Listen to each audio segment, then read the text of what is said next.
Welcome back to the most professional StarCraft 2 with the Terran player in the red. In my not so humble opinion, the most entertaining Terran out there right now. It's the Admiral, GuMiho, up against his longtime rival back in action in the blue. The Zerg player is Sue.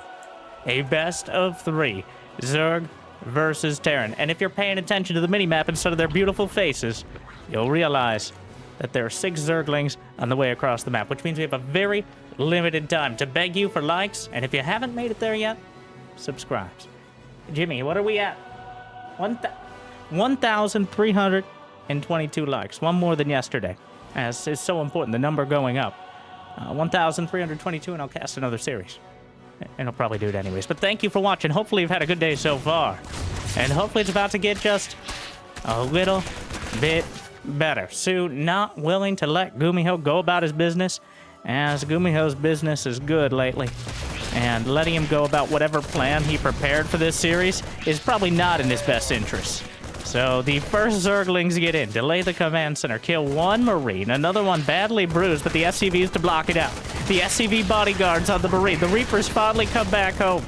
2 SCVs down, another Marine comes up, Zerglings get in, which will buy a little more time, because this was just the appetizer. The entree's on the way across the map, and we have roaches on the way here. Does he have the gas for Ravagers? He's still mining gas. Likely will be 1, maybe 2, just to start things off. And the problem here, GuMiho has not seen any of this. He doesn't know. Well, now he does. The alarm bell's ringing. There's no bunker. SCV's pulled. Cyclone is on the way. Bunker being built now, but the roaches are already knocking on the door. The Ravager throws up a corrosive bow. The reactor is quite a weak point in this scenario. Very unlikely to be able to keep it alive. Ravager already breaking through. In fact, it's in range to hit the SCV building the bunker. And that one goes down. The Cyclone will be the last and potentially only line of defense. With just a couple Marines and a Hellion, the Cyclone has to pop out in the right place at the right time. Locks onto the Ravager. Key targeting here. Gets dangerously close to the roaches. He's going to chase down the Ravager soon, not actually killing the clone. Instead, favoring getting the SCVs. Maybe a missed opportunity, but kills the Cyclone anyways. 9 SCVs dead. The roach is being chased down. Gonna try to get 1 or 2 more before it's all said and done. But, well, GuMiho will survive. And you know what they say? That which doesn't kill you leaves you critically injured and desperate economically. As right now, well, with mules and a medevac on the way, it looks like GuMiho's financial and physical healthcare plan is coming together. And I don't know if Sue did enough damage. 12 SCVs dead, now he loses an Overlord. There is no third hatch. GuMiho willing to pull the boys when it's needed. He knows that sacrifices must be made, but that's a sacrifice he's willing to make. As the SCVs, much less critical to lose than your infrastructure and any semblance of control itself. He needs to have that high ground at the natural, and he's been able to keep it. And Sue, with a few roaches and Zergling speed on the way. He may want to do a follow-up attack. He doesn't have a third hatch yet, just now starting it. GuMiho loads up a medevac with pretty much everything he has but a single Reaper, and is going to send it across, as it's unlikely there's going to be enough Queens or any other anti-air to deal with this. So the medevac is a way to mostly scout, but also just kind of keep tabs on where the units are. And potentially delay the third. I don't think he's going to delay the third, but the Queens mustering here, not nearly as many as we usually see, as that is one of the first things you have to skip when you're going for some sort of early all-in, is those Queens. Pretty expensive compared to roaches and lings. A bunker is done, but the lings have been spotted, and GuMiho once again puts up his defenses. He's got a bunker on the high ground, but the SCVs aren't there to repair. It's already taking damage. Corrosive Bile. SCVs will be pulled off the line in time. Micros the Cyclone out of the medevac. Almost snipes him. Wow, what a play by GuMiho. A beautiful snipe, and now he bought time for the Banshee. Good target down the Ravagers. Micros away from the Corrosive Bile. Only 1 Ravager is not enough, and GuMiho's defense has been impeccable so far. Honestly, I think GuMiho has handled this about as perfectly as he could have. As so far, he's picked out the Ravagers with multiple units. He's kept his expansion alive, and look at the worker count. Right now, Sue only at 45, which is just slightly above the Terran. And with Mules factor in, and we gotta factor it in. We gotta do math, unfortunately. That means he doesn't really have an economic advantage, and he also is suffering dramatically in tech. He doesn't have any upgrades. He doesn't have the lair. He's just now getting an Evo chamber. GuMiho, on the other hand, already has 3 barracks up. He's getting double NG Bay. He's got Stim completed. And of course the factory and starport, as well as a 3rd command center. So GuMiho has held off these multiple attacks, and now I think is in a pretty comfortable position going forward, assuming he's able to keep some control of the situation. Drops those Marines back. I will say GuMiho has looked possibly better than ever in the last few months. Not just with his innovative mech play, but his actual bio control rivals that of a Clem or Beyond, which GuMiho kind of stereotypically not a bio-heavy player, but he's been making a lot of progress with it lately. And so far, in Game 1, it looks to be serving him well. And when you take early damage like this, it's very hard to just go mech, because you're limited economically. In order to get mech, you need gas, and gas means you need geysers, and those geysers are a lot of extra infrastructure, and the factories cost gas themselves, so it's quite difficult to get there. But it's not so difficult to get a bunch of Stim Marines, maybe a Cyclone and a tank in tow, and gun down multiple queens. 5 drones, gets the Spore, already off to a roaring start here, tearing through everything to the north side. Meanwhile, GuMiho has a 3rd base as well. The 4th hatchery, forget about it. 6 drones dead, pushed back to 3 hatches. And GuMiho does have about a 30-40 second advantage on those 1-1 upgrades, which can translate into a follow. He didn't actually lose anything there. He kept pretty much all the Marines alive. He still has the medevac, even the siege tank. So there's no reason he can't wind up and do it again. The only thing for Sue is going to be his roach speed done, and a few more units on the field. And this counterattack actually hitting at a critical timing. GuMiho a bit supply blocked here, without too many reinforcements on the way, so finally some cracks in the armor. But the siege tanks doing what they do best, sieging up and shelling from long range. Down goes 1. Marines standing their ground, though, with no corrosive bile to cut into them. Just cutting down absolutely everything. The Queen's murdered on the field, the Marines stimming forward. And now GuMiho unchallenged. The Zerglings not even getting close. A corrosive bile lands on absolutely nothing. And GuMiho on the cusp of just stimming and then proceeding to win, as is the customary long-term strat. Meanwhile, during all this, he cleaned up the counter. He started 2-2. He's queued up a 4th. He still has plenty of production. Sue, his supply is competitive, but that's because Roach Ravager is heavy on the supply and light on the actual effectiveness. So GuMiho, the 4th base finishes, but GuMiho gonna hit it once again. He's back for more, stimming forward. Corrosive Bow forces him to dodge back, but Sue is throwing everything, and if he had a kitchen sink upgrade, I'm sure he'd throw that in as well. But right now, GuMiho is dancing out of the corrosive biles like he's sidestepping the cleanup at a particularly raucous frat party. The queens are caught out on the map, and the medevacs are nearly out of energy. We'll have to pick up the Marines and are driven back for now. Sue continues the mass production that will keep him alive, but there's a big difference. Right now, we're looking at the wide chasm between not losing and potentially winning. But it's the first step. The 4th base lives this time. Sue still has 66 drones, which is enough to just slam out Roach, Ravager, Zergling, and almost nothing else. His creep spread is efficient. If you look at the minimap, you can see quite a spread, a beautiful spread on those tumors, making the most of it. He's doing a great job of keeping the spread going over, especially to the left side, in case he wants to expand there later. So GuMiho has played a great tempo-based early mid-game here, but now Sue is able to strike back. He's held on. That's more than half the battle of playing Zerg, is surviving long enough to get the swarm together. The factory itself under fire may very well go down. GuMiho forced to abandon his base. The Marines will stim into the natural. +2/+2 completed. So even more effective here, targeting down the Evo chambers. Sue hasn't even bothered using them, but just making sure. The Queens. Brenda! How many of us have to die like this? I don't... The tank shelling the roaches on the front line. Another tank coming down, but the Marines still ripping through everything. Stimming and winning the battle yet again, but Sue is able to hold back at home.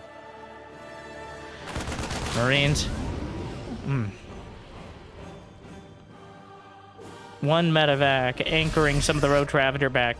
Sue hasn't built drones for like 5 minutes now, but GuMiho, he's building another round of barracks. He was pushed away from his base. He lost some SCVs, but he's plummeted to a 6-worker lead. 3-3. And +1 mech weapons.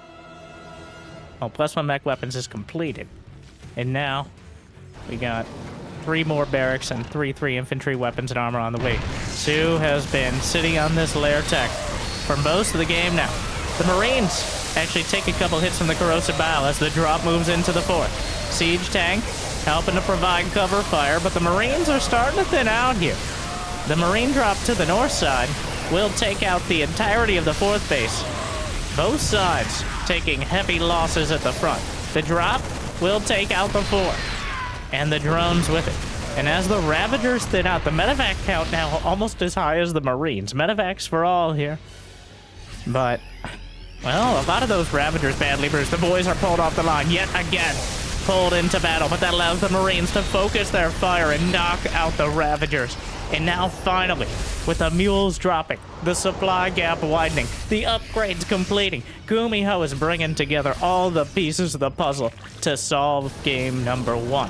He's got some Marauders on the way, he's got the economy, and Sue, his tech tree has been stunted for the last 5-6 minutes. He's been stuck on Ravager, Zergling, Roach. He's still on 1-1 upgrades.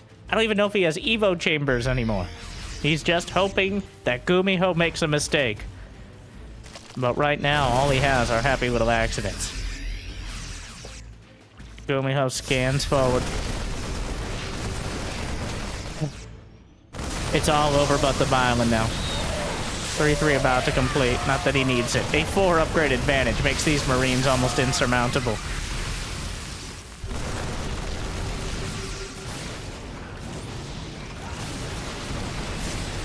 The tanks at the front. Ravagers trying their best to hold on, but the Marines are actually just standing their ground, knowing the upgrades give them that stopping power, and easily tearing through everything else. GuMiho will take game number 1 in a relatively decisive fashion. A beautifully executed game, great defense, followed by a very capable offense. Sue looked like there were a few moments there where he might have broken through, but didn't really capitalize on the early damage. And honestly, killing 10 SCVs is not what it once was. Especially if you're hamstringing your own economy in the process. So overall, GuMiho with another very solid bio game. Nothing flashy, but staying consistent throughout it. And that brings us to game number 2. Alcyone. Give me.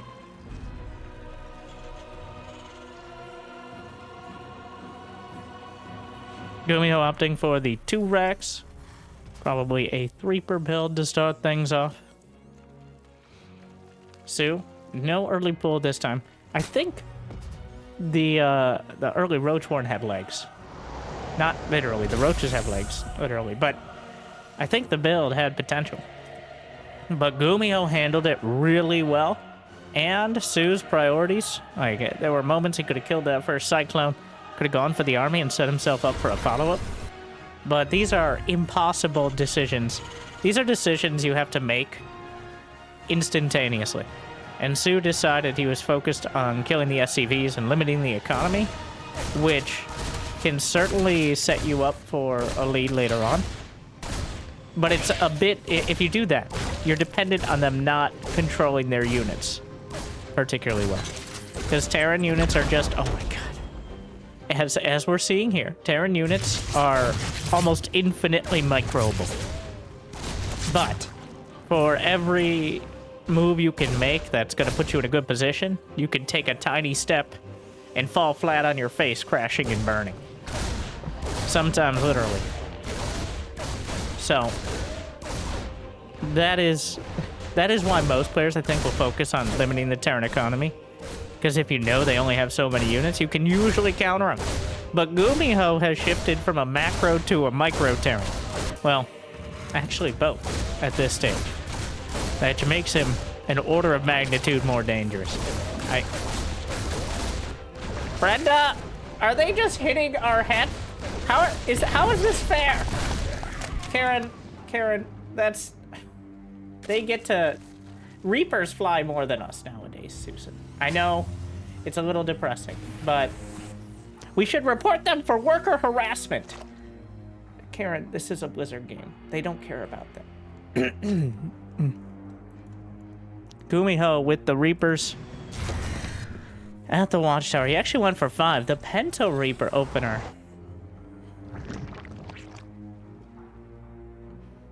Stim is on the way.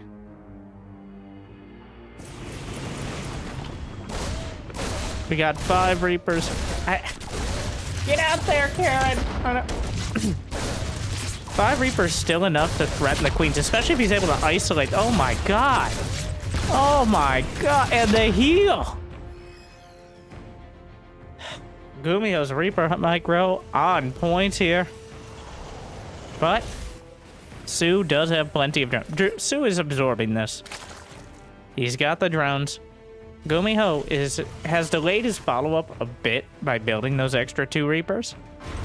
So Sue is going with the overwhelming greed counter, where you just build so many drones, and you hope that they don't hit quite quickly enough to punish you for it. Also known as the Scarlet method. 2 engineering bays. Starport on the way. GuMiho still building up. Sue, +1 Carapace is the choice with the Mass Zergling. And he's going to have it quicker than any of GuMiho's upgrades. This was Sue's bread and buttered biscuit. Throughout Wings of Liberty, Heart of the Swarm. Sue, the macro Zerg. Besides He Who Shall Not Be Named. But that feels like a lifetime ago. So just... If Sue can get to 4 bases and 80 drones, that is when we see the full Angry Zerg, which is apparently his nickname on Liquid P. I don't know why. I guess Zergs, for the most part, are angry. I mean, the Queens have been angry perpetually. I don't think Zergs are angry people. They're either calm, like robots, like Cyril, or intense, like a Rainer, or a Scarlet, or a Dark. Okay, but with a lot of personality, that's the key. Once again, well, Cyril has a lot of personality. It's just well hidden and dehydrated. That was a dry humor joke. Please clap and subscribe. But we're sitting back. GuMiho keeping control of the creep with the Reapers as best he can.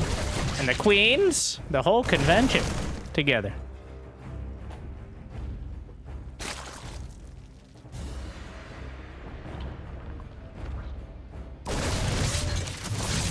Grenades, keeping them at bay. GuMiho sends out a double drop. More links. Is that only 1 Evo? 1 Evo. Lair's done. Baneling speed can start near immediately. GuMiho going for bio again. But if it ain't broke, why would you bother fixing it? He's got stim, he's got combat shield. 1-1 finishing up. He's doing such a great job keeping tabs on the creep down the center. But Sue is also keeping some creep spread to either side. The double drop. Now headed towards the 4th, but Sue has an alternative 4th up towards the north side. I say alternative instead of 5th because it's very likely GuMiho will be able to hit at least 1 of these. Micro's back behind the mineral line. The Queens are pulled down to deal with it. And, well, unfortunately, the medevacs able to get... Oh no, GuMiho losing Marines at the back and at the front. The attack down the center cleared up. The reinforcements cut off by a massive counterattack, which limits GuMiho just to this drop in the main. He will get the spawning pool Well, of all things, I thought he might. He's working on it. He gets it. It's already being rebuilt. I don't think it's a critical blow here. It's a slight delay in rebuilding Zerglings. Well, if he actually kills all of the Zerglings, it becomes an issue, because you can't build queens either, but barely. Driven away. Just not quite enough Marines to finish off everything. GuMiho dropping out. And actually, look at the supply. And the supply, indeed. It looked like Su was taking a decisive advantage. But then GuMiho just gunned down a few hundred lings. Okay, 100 lings. And now, 116 to 101. Hydra Den on the way. Spawning pool being rebuilt. Su's at 2,000 minerals. He just can't spend his money. His credit card was declined. He needed the spawning pool. And he's making 44 lings, but the problem is the larva wasn't there. He didn't really have that much larva banked up. You usually depend on the natural rate of larva on top of the queen injects. Or maybe the other way around. It doesn't really matter, though. Who's a top, who's a... Infestation pit is on the way. Hydra Den is complete. GuMiho's got his third established. It's definitely a more tenuous position than the last game. As Su was keeping up on the upgrades, he has the production. He kept both his fourth bases alive, which means, congratulations, I crown you a fifth base. Something that is difficult to get this early against a aggressive Terran. Another queen gun down the creep, still driven back down the center, but Su doing a great job of keeping it over to the sides. And siege tanks on the back line. The Marines being overrun, taking a heavy pound, a heavy price. The Zerglings here, the Banelings as well. All going to be cleared up, but the Marines are overrun, and Su just like that up 30 supply. Hive on the way. Hydras. Chew Toy Depot serving its purpose. Good splits back. GuMiho stems the tide. But what? No! It was a traitor to the cause. The medevac said Zerglings and Banelings are OP.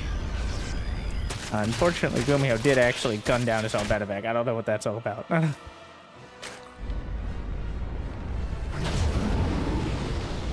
That medevac said we should try Widow Mines. And it was right, but it died for its beliefs. And in fact, GuMiho is adding in Widow Mines, but possibly at an inopportune time. As just now starting the mass Hydralist production. The Hydras provide that backline DPS. A lot of the time, not as common against the, well, not as common as Ling Bane, because if you build them too early and you run out of Ling Bane, they're incredibly fragile. Widow Mine at the Watchtower. What a choke point there. Su does a pretty good job of dealing with it. GuMiho already has Drilling Claws done before revealing the mines. A dastardly, devious, diabolical tactic. And now the mines just camping out at the Watchtower. GuMiho getting so much done with the Marines, Marauders, Medevacs, and mines. The M&M, but he's suffered a few dramatic losses on the field. And that has cost him map control. Su is just consuming the map. He is, his creep spread well past his bases. The most important part, forcing a scan on any attack angle. Is there a Ghost Academy? No.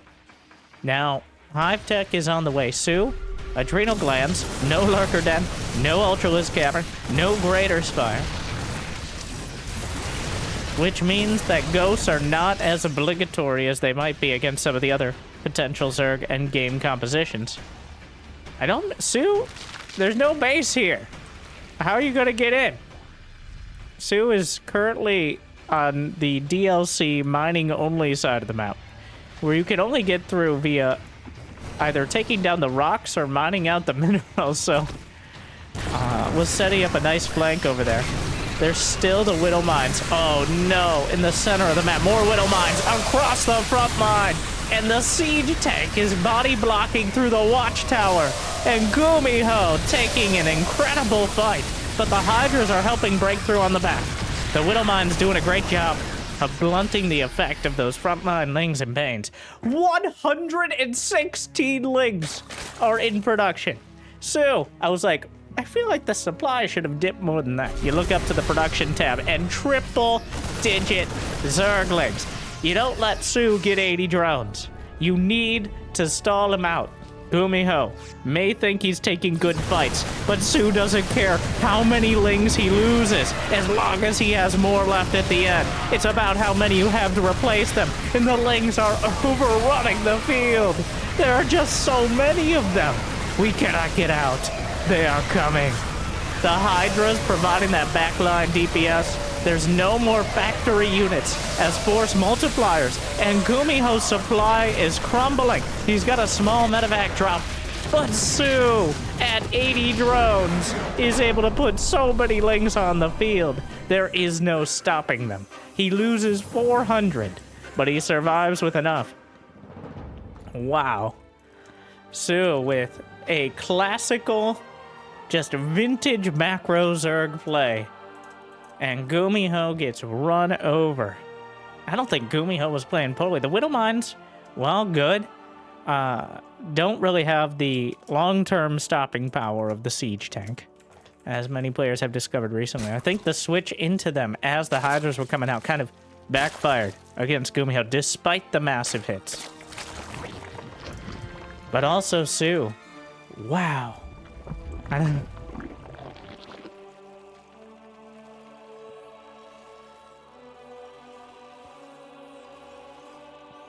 That is the kind of Zerg that got me into Zerg. I originally played Zerg a lot of the time. And it's not the sitting back Infestor Brood Lord, or the trying to pop an Infestor up to make sure ghosts can't run away quite as fast, or the turtling on lurkers, or the praying with ultras. No, that mass Lingbane, Hydras. I like Mutas. I know Su likes Mutas as well, but in this economy, it's really more of a Muta risk.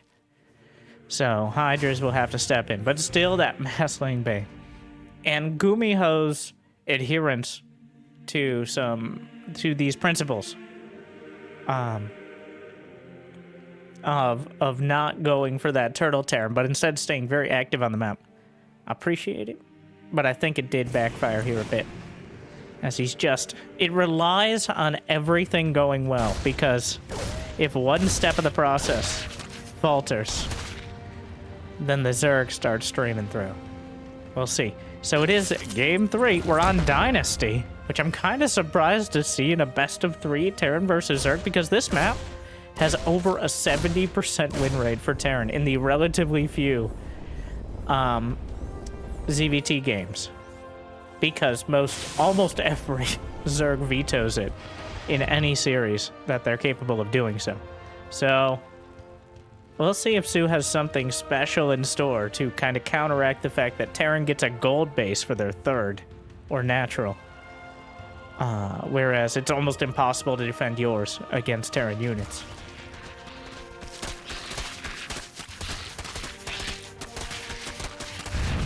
If there was ever a game for mech, GuMiho.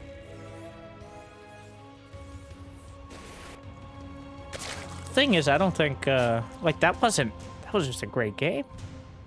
GuMiho playing some really solid bio, but Su with some better Zerg. Su kept it together on all fronts. Great counterattack, by the way. I think the counterattack during the initial medevac aggression was the real key. The kind of presence of mind to send that out while everything else was happening makes all the difference. It's very easy to send out too little. Like, you're like, well, maybe 12 links will do it. No, probably not. Not against the Terran players paying any attention. It's gonna be bio from GuMiho yet again. This is a great siege tank push map as well. With those extra minerals from the gold, or at least extra efficiency, GuMiho can springboard into an even quicker max out of Marines and siege tanks. Allows you to get all your barracks up and just pump everything out that much quicker with less workers, is the key point. Lair quite quickly. I think Su is anticipating the Banshee, or just going to be prepared for it. Double Evo Chamber. A passive game. A tense one. More passive is a bit inaccurate. It's just the Cold War is not currently hot yet, as neither player feels like they'll gain an advantage from an early attack or don't want to risk deciding the series on an all-in attack. It's gonna be roaches. Not relying on the Ling Bane. Sue is going for a maxed out roach timing, I think. We'll see if he takes a fourth. He's adding on a bunch more drones. 66 would be the number. Exact 3 base saturation. 16 on minerals, 6 on gas apiece. Multiply that by 3. Boom, boom, boom. 3 base. And there it is. And now roaches. He's gonna try to hammer GuMiho.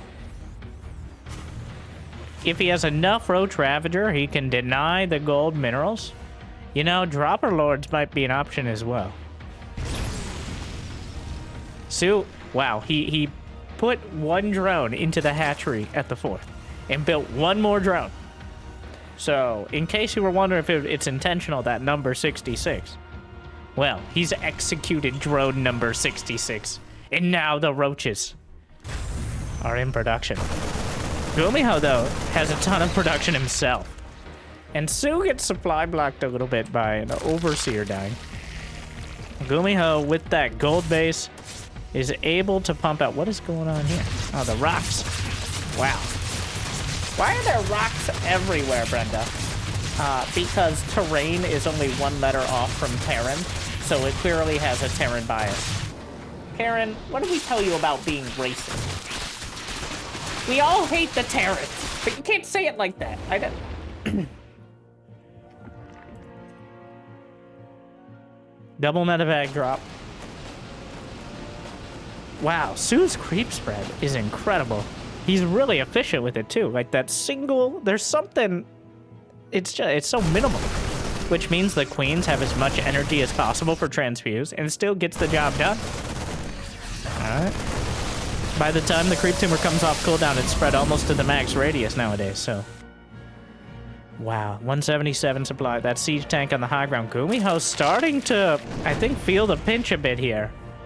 As realizing that roach count is so damn high, a single Banshee will not make much of a dent in this.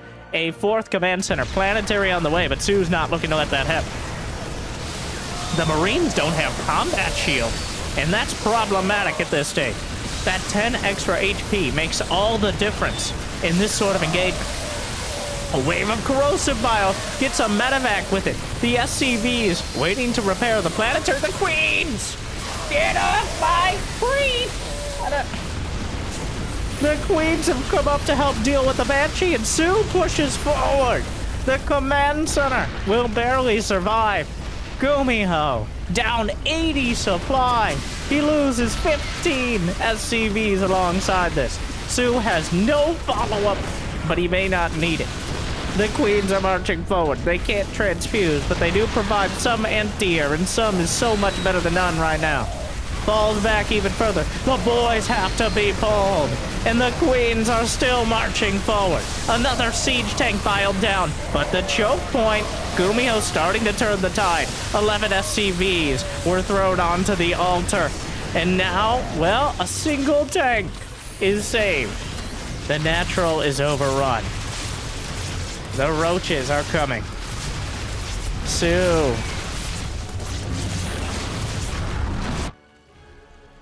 Down goes the factory, and GuMiho retreats to the high ground. They've fallen back to the keep. The queens are looking to claim his castle. Actually, no, it looks like they're going home now, but 2-2 is done. And combat shield as well. These Marines are equipped for battle. Unfortunately, it was a minute late. These Marines will trade incredibly well if they're able to take anywhere close to a fair fight against the Roach Ravager. With that extra weapons upgrade, they just grind through the armor. And with the armor themselves, gives them more space to heal. And the queens! They're trying to get home, but GuMiho's not going to let that happen. Targeting down some more. The queens wishing they could fly. Loses a medevac, the last queen, and GuMiho is able to hold the line. Just barely. And he drops a wave of mules. Let's take a look at the stonk market. Give it a second. The mules in effect, as GuMiho, with them, is able to cut the economic advantage for now. It's not permanent, but it's enough to keep production going. GuMiho lost so many depots, he was actually supply blocked and couldn't rebuild. That's actually a big deal here. The creep is on the doorstep. The tank is on the edge of it. And that means the Ravagers will easily be able to take it down. 3-3 on the way. Still, that mass Roach Ravager looking to fight. Another tank taken out. He'll trade a dozen Roaches for one, and he'll still come out ahead. The planetary fortress is nearly completed. The Marines arcing around, trying to get whatever damage they can. The planetary under fire. The Marines doing what they can. 3 SCVs to repair. It's better than nothing as the Marines turn it around, and he's able to take down the Overseers, and the tank lives. He holds, but at what cost? Sue now has. He's building one more. He's going to have 80 drones. Sue macroed behind this, which is part of why GuMiho was able to re-establish the 4th. But, well, 2-2 upgrades are done for the Roach Ravager. That's a big deal. GuMiho's about to have 3-3, but this is about as close to an even fight as he's gonna get. Sue.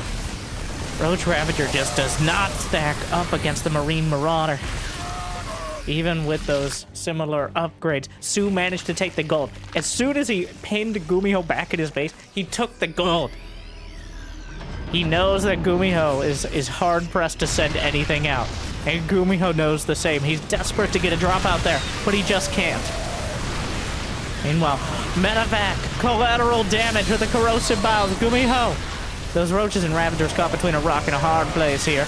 That's why they took him down on the other side. GuMiho trying to stand his ground. He knows he needs to fight and kill as many Ravagers as possible. He's got to be so careful not to lose a critical mass of bio, though, because then he'll just be overrun. Here comes Sue, just sending, oh my god, more Roaches, more Ravagers, more Zerglings. He's stuck on lair tech, and he's stuck like it's 2015. But right now, GuMiho's also stuck in his base and struggling to escape. A Marauder drop sent out, a Marauder hit squad, like a co-op mission here. And those are 3-3 Marauders, so it's gonna take quite a force to overwhelm them. Sensor tower just picks up. There's nothing to deal with that. No Hydras, no Corruptors. GuMiho, he's holding. Oh my god, he didn't have concussive shells. Big mistake there, but coming in from both sides. The tank isn't even siege. He's going to lose 2 of them almost for free. Getting a few good volleys off. Retreats to the high ground with a siege tank. The planetary fortress is holding. The double drop on the other side. The planetary micros away with the SCVs, tries to save it. The planetary falls, and GuMiho down 80 supply, but he's starting to finally get some damage. The Queen's firing over the top. The medevacs are actually out of energy here, awkwardly. 15 more SCVs down. Siege tanks on the high ground. A spray and just boxing out the ramp with a force field of corrosive bile. No high ground vision. Trying to get corrosive bile up to the high ground. Sue trying to break into the most difficult point on the map. He's losing a lot of supply. The Marauders are coming down. Actually catching a little bit of the Roach Ravager here as he's dealing with the drop on the other side of the map. GuMiho forced to pick up. Drops into the gold base. Drones on the run. And GuMiho, this is it. He has to go now, or he's not going to go ever. The Marauders just bashing into the hatchery. It's not going to be enough, but the reinforcements are forced to pull back. Is he even going to bother with clearing the creep? It looks like no. Every mule must be dropped. He goes for the scan. GuMiho, Sue has double the supply. But this is Marine Marauder Medevac with 3-3 upgrades. This is about as good as it gets against someone who doesn't have reliable splash damage. So there is a dream of actually bringing this back, but it's partially Sue. It's partially on Sue to take particularly terrible fights, and partially on GuMiho to take perfect ones. It's going to be a combination effort, as a 100 supply gap is almost impossible to close. But this is the scenario to do it. Meanwhile, the drop. Still working on the base.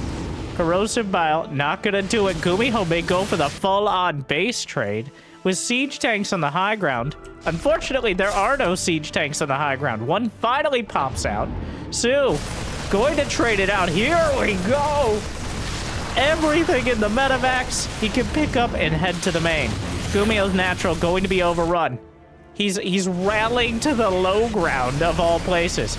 And GuMiho will try to force Sue into a base trade. The splits are good, though he may lose a medevac or two, easily grinding through the reinforcements. The medevacs are pretty low on energy here, which usually isn't too relevant, but here, this is all he has left. GuMiho grinding through so much Zerg, but they just stop. They don't stop coming, and they don't stop coming. Oh god, the Spore Crawler helping out. The Queen's working on the medevacs. Sue is losing supply here, but the Corrosive Biles knock out the medevacs. And it looks like it may just be too much. GuMiho down 100 supply again. They've both dropped. Sue has lost 3,000 more minerals, 5,000 more gas, 172 roaches, 11 queens. But in a true Zerg fashion, will rebuild, adapt, and survive. GuMiho, he doesn't want to tap it out, but I think we've jumped the shark here a bit. There's just not enough left. When those corrosive biles landed on the medevacs as they tried to escape, that is when the warrant was sealed.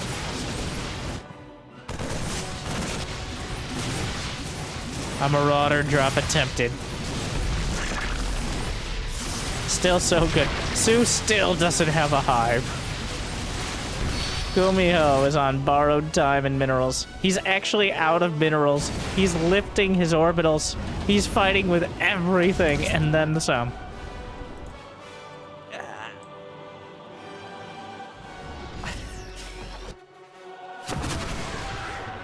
Has to dodge his own corrosive biles. GuMiho will make a last stand here. The siege tanks, huge volleys, but a couple of them stacked up. He's trying to drop out of the back line, but the Zerg are over. There's just too many of them. Sue with a 2-1 victory against the Terran player who's been tearing through everyone lately. Sue's old school Zerg. He didn't even get a hive. Effectively no hive tech throughout the series. The only hive tech he got was adrenal glands in all 3 games. But that cinematic Zerg style just runs GuMiho over. And to GuMiho's credit, some incredible micro and holding the line against it. But it just wasn't enough. Sue looking as strong as ever. Is Sue making a cut? Is this happening? I don't dare dream. Thank you for watching. I hope you enjoyed. Hope it made your day a little bit better. If you got the means and motivation, it'd be awesome to check out Patreon, YouTube membership. But I hear liking and subscribing is still free for now. And if you want more content, you can check out the second channel, Winter Gaming. Yes, very original. You got streams, mostly streams. I guess I should just call it the streaming channel at this point. But YouTube allows you to have higher quality than Twitch, so that's cool. So check that out there in the description. Otherwise, check out recommended for some more casts as well. That helps out the most. YouTube recommended it to me, so I recommend it to you. Otherwise, thank you for watching. Hope I made your day a little bit better. I'll see you next time. Good luck. Have fun. Congratulations to Sue. That was so good. Sue good. Good luck. Have fun. Stay chill.